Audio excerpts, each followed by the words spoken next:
On this sweltering summer day, Isabella and Henry Morgan awoke earlier than usual. It wasn't the relentless barking of the neighbor's dog that prompted the elderly couple to rise. Rather, it was the weight of their summer memories on this particular day. 5 years ago, their daughter Maya had tragically died in a plane crash. Despite the passage of time, Isabella continued to blame herself daily for the events that unfolded. If only she hadn't been so strict with Maya, perhaps this tragedy could have been averted. As Mr. Morgan gazed at the photographs of his late daughter, he listened sympathetically to his wife's words, feeling the deep-seated guilt stirring within him. As a child, Maya had been an intelligent and obedient girl who easily connected with her parents. However, as she grew older, her rebellious nature became increasingly evident, leading her to engage in reckless and unpredictable behavior. Despite their best efforts, Maya's parents found their attempts to guide her consistently thwarted.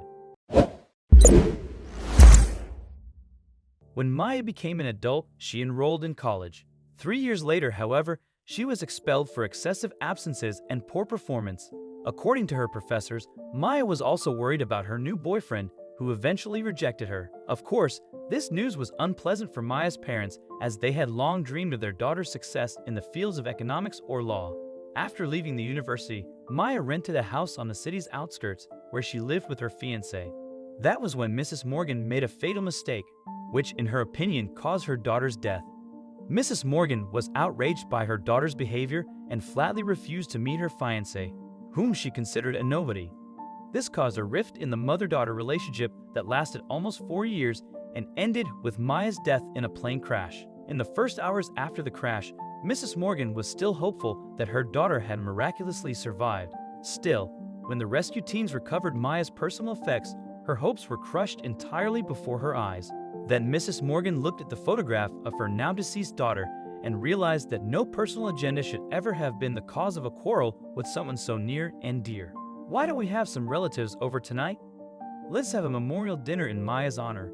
After all, it's been 5 years, Mr. Morgan cautiously suggested. Mrs. Morgan just pouted and shook her head in response. She wanted to be alone on this momentous day reserved for her grief and longing for her beloved daughter. She knew very well that her relatives would be on leave for a while and that she would be plagued with guilt for a short time. Mrs. Morgan was brought out of her grief and mourning by the persistent ringing of the phone. She wondered who it could be and immediately picked up the phone. "Hello, Grandma. How are you?" "It's your grandson Oliver," said a little boy's voice on the other end of the line. "Sorry, kid, you have the wrong number, honey," said Mrs. Morgan, trying not to get too excited.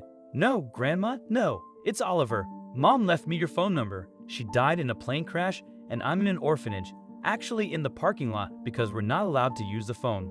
It's awful here, Grandma. Please come get me out of here."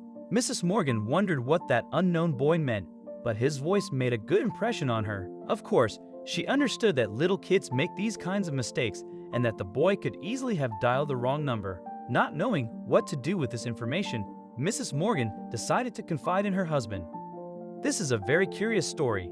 Perhaps we should visit the orphanage and talk to the boy personally," Mr. Morgan suggested. Mrs. Morgan laughed approvingly and told him she was excited to see if this boy, who claimed to be her grandson, looked like her daughter. But to the couple's surprise, the orphanage management told them, "We didn't know about your daughter, but Oliver has a completely different name," said the orphanage director, emphasizing the boy's last name. Stephen Hall had been the director of the orphanage for the last 15 years and thought he had seen it all. So Mrs. Morgan's words didn't shake him, no matter how much she insisted that the 9-year-old orphan was her grandson. "Mr. Hall, please allow me at least one meeting with Oliver. After everything that he's been through, he might be able to talk directly to me, which means he might know something," Mrs. Morgan demanded. The director could not go back on his word and decided to allow Mrs. Morgan to come in to see the boy. When Oliver appeared in the large guest room, Mrs. Morgan turned pale and almost fainted. The 9-year-old boy looked exactly like Mrs. Morgan's late daughter, with the same messy sandy blonde hair and those blue eyes full of joy and life. "Hi, Grandma," said the little boy with a smile. "Hi, Oliver. I'm so glad to see you. Tell me, how did you find me?" asked Mrs. Morgan carefully.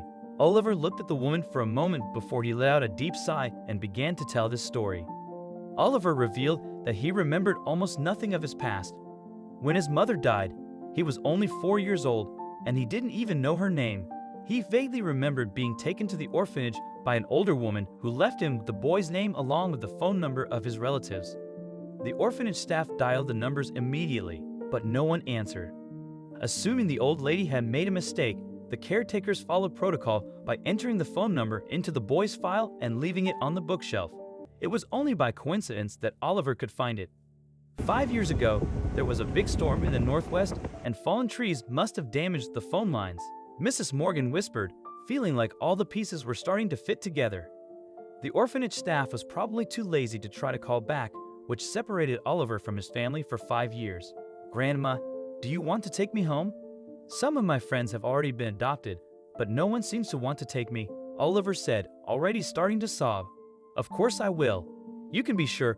I'll just find the papers I need to fill out," she replied.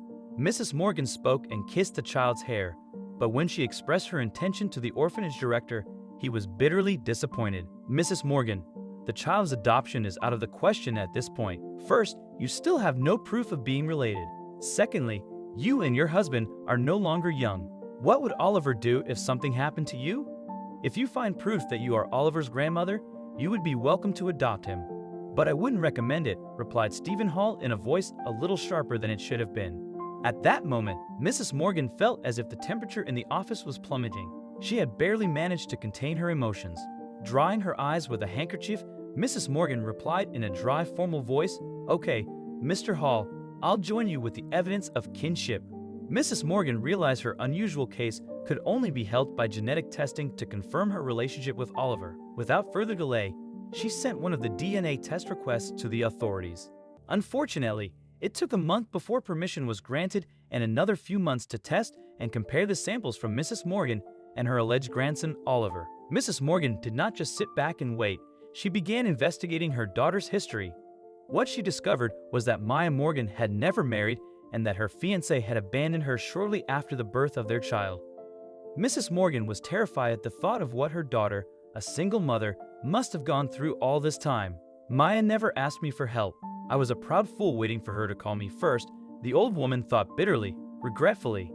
Mrs. Morgan even found the address where her daughter had lived with her newborn grandson 5 years ago. The woman who lived there said she was the only one who had occupied the house since then and had taken Maya's 4-year-old child to the orphanage.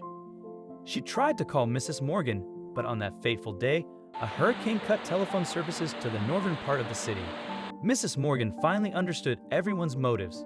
5 years after the plane crash, she realized that the past could not be changed and sincerely wanted to help Oliver.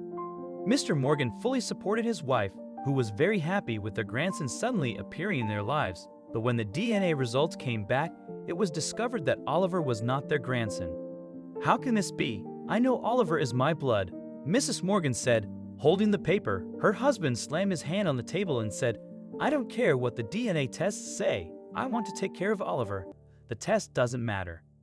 Mrs. Morgan's face brightened because her husband's words gave her hope.